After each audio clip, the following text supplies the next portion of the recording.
सबके भीतर प्रेम हो तो बताइए संसार कितना अच्छा होगा। लेकिन सबके भीतर प्रेम ना होकर सबके भीतर क्या चली गई? घृणा, ईर्ष्या, द्वेष। क्या पाओगे इनसे? इसलिए किसी से ईर्ष्या ना करो, किसी से द्वेष ना करो, किसी से नफरत ना करो। कई लोग जलते हैं, अरे पड़ोसी बड़ी तरक्की कर गया, किसी पे क्यों जलते हो? एक चीज याद कर लो, मैं जो बोलने जा रहा हूं, इस संसार में हर व्यक्ति अपने भाग्य का खाता है। ये बात सही है कि गलत है? सब लोग किसके भाग्य का खाते हैं? आपके भाग्य की रोटी वृंदावन में थी, गौरी गोपाल में थी, इसलिए आप अपने भाग्य का खाने वृंदावन आ गए।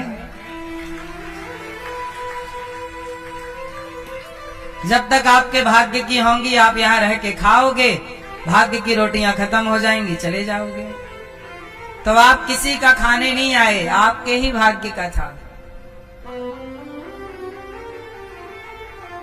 हाँ या ना? आपके भाग्य का पानी था, पीने आ गए।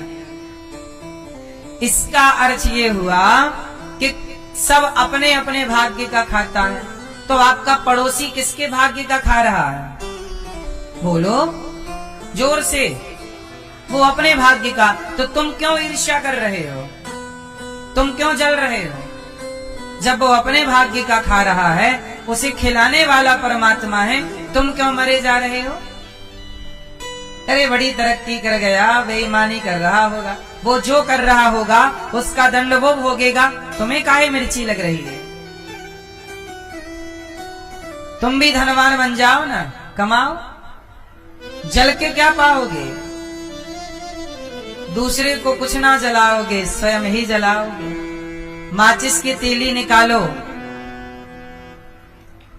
घर्षण करो, तीली जलेगी। लेकिन माचिस की तीली दूसरे को बाद में जलाएगी, चूल्हा बाद में जलाएगी, किसी का घर बाद में जलाएगी। वो तीली सबसे पहले खुद को जलाएगी। जब आप किसी पे जलते हैं तो जिस पे जलते हैं वो कब जलेगा, लेकिन वो जले ना जले आप जरूर जलोगे, क्योंकि आप जल रहे हैं। किसकी आग में? ईर्ष्या की आग में, द्वेष की आग में। समाज में ईर्ष्या द्वेष है या नहीं? आप जलते हैं, लोग नहीं कहते बहुत जलते हैं। आप जलते हो किस पर? जिस पर जलते हो उसका कुछ ना बिगाड़ पाओगे। जल रहे हो ना, तो आप ही जलोगे, क्योंकि आप ही जल रहे। इसलिए ना काहू से दोस्ती, ना काहू से। कबीरा खड़ा बाजार में, सबकी चाहे खैर। ना दोस्ती ना दुश्मनी। क्यों करें हम आपसे दुश्मनी? हम आपसे दुश्मनी करके पाएंगे क्या? हम ईर्ष्या क्यों करें, द्वेष क्यों करें? हमारा पड़ोसी तरक्की कर गया, हमको खुशी होनी चाहिए कि हमारा पड़ोसी है, हमारे गांव का है, हमारी गली का है, हमारे भारत का है। हमारे भारत के तरक्की करें तो हम भारतीयों को प्रसन्न होना चाहिए, हमारे भारत के लोग तरक्की कर रहे हैं। हम आपस में जल के पांव खींचते रहे तो तरक्की कर गया अमेरिका, तरक्की कर गया जापान। तुम आपस में तरक्की करने नहीं दिए किसी को। जो तरक्की किया पांव पकड़ के खींच लिया। क्यों? तो तुम नहीं संगठित हो पाए, तुम नहीं तरक्की कर पाए, तो तरक्की अमेरिका कर गया। क्योंकि वो कुछ देश ऐसे हैं जहां जो तरक्की करता है ना, उसको पीठ थपथपाते हैं, वाह वाह तूने बहुत बढ़िया काम किया। और भारत में यहाँ कोई तरक्की करने लग जाए तो लोग जलने लगते हैं, बोले अरे पाप करके कमा रहा होगा। क्यों? मेहनत करके कमा रहा है भाई। पाप करके कमाता तो तुम भी कमा लो ना। तुम कौन सा बैठे बैठे दिन भर चुगली करके पुण्य कमा रहे हो? सही है? इसलिए कभी किसी को देख करके ईर्ष्या की भावना नहीं रखनी चाहिए, प्रेम की भावना। हम और हमारा क्या सहयोग इनको मिल जाए कि और तरक्की कर जाएं। जब आप किसी का भला सोचते हो तो भगवान अपने आप आपका भला करना स्टार्ट करते हैं। आप याद रखिएगा, जैसा आपने सुना होगा, एक सेंटेंस सुना होगा, जैसा आप सोचते हैं वैसे आप हो जाते हैं। ये सुना कि नहीं? यदि आप गलत सोच रहे हैं तो आप ही गलत होंगे, और आप सही सोच रहे हैं तो आप सही हो जाएंगे। इसलिए जो व्यक्ति जैसे सोचता है वैसे होता है। आप अच्छा सोचिए, आप अच्छे बनेंगे। आप राम के बारे में सोचिए तो राम के गुण आएंगे, रावण के बारे में सोचिए रावण के गुण आएंगे। बॉलीवुड के हीरो हीरोइन के बारे में सोचेंगे तो उनकी गंदगी अंदर आएगी। स्वामी विवेकानंद जी के बारे में सोचेंगे, स्वामी विवेकानंद जी के महान विचार आपके अंदर आएंगे। जो व्यक्ति जैसा सोचता है वैसा होता चलता है। सही है कि गलत है? इसलिए बहुत अच्छा सोचिए, बहुत अच्छे से जीवन को यापन कीजिए।